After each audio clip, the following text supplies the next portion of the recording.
Дүйнөдө жөнөкөй адамдар дагы өткөн. Падышалар дагы өткөн. Падышалар, кафырлар дагы өткөн. Мусулмандар дагы өткөн.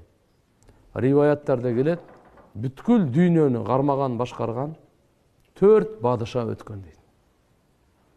Мусулмандардан Сулайман пайгамбар, пайгамбар дагы, падыша да болчу. Экинчиси Зулкарнайн, Ал-Искандар Зулкарнайн. Бул дагы бүткүл дүйнөнү кармаган падыша. Бирок пайгамбарбы, пайгамбар эмеспи талаш бар.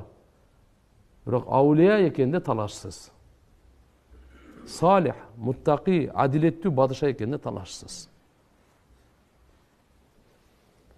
Ал эми кафырлардан болсо Намруд деген кафыр падыша өткөн. Ибрахим пайгамбар ага даават кылган келген. Экинчиси Бахтанасар деген.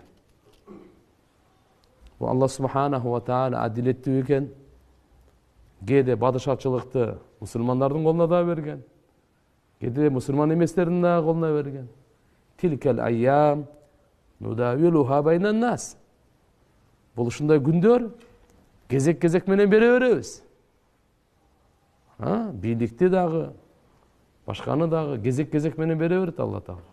Бирок өзү чечет ал. Бул дүйнө туугандар амал, касып дүйнөсү. Жаза дүйнөсү эмес, акысы бериле турган дүйнө эмес. Ошон үчүн Курандын башында эле айтып койду.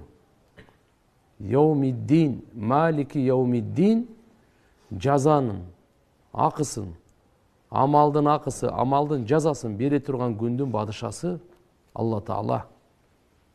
Куллу нафсин даиқатил маут ва иннама туваффауна уджуракум яуман қияма фаман зухсиха анин нар ва удхилал джанна фақад фаз ва мал хаяту дунья илля матаул гурур. Ар бир жан сөзсүз өлүмдөн даамын татат.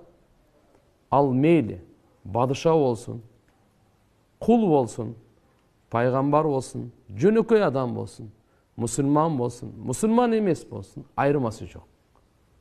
Бирок экинчи мааниси бар ал. Биз кыла турган иш, биз түшүнө турган, ишене турган. Ва иннама туваффауна уджуракум яуман кияма. Силерге бериле турган ажырыңарды толук берилет силерге. Сообу толук берилет, кемчилдиксиз. Силердин сообуңар толук берилет силерге. Качан? Кыямат күнү. Ошондуктан бул дүйнөдө кээ бир залымдар зулумдук кыла берет. Ага эч кандай жамандык тийбейт, жамандык жетпейт ага. Мунун мааниси зулумдук кыла берсин деген эмес. Анын бардыгы жазылып атат, толугу менен ахиретте алат аны. Залым зулумдуктан токтотсун. Күнөөкөр күнөөсүнөн токтосун. Кээ бир күнөөкөр адам жалган айтып, уурдап, кагыштырып, эл бузарлар, зына кылып, кумар ойноп, бирөөнү кордоп, ал ойлойт.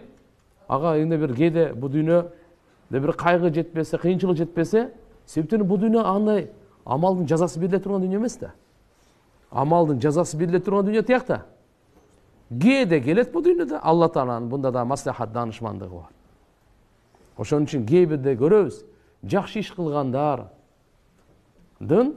кичине абалы сыноодо болот. Жакшы жүргөн адамдардын сыноодо болот.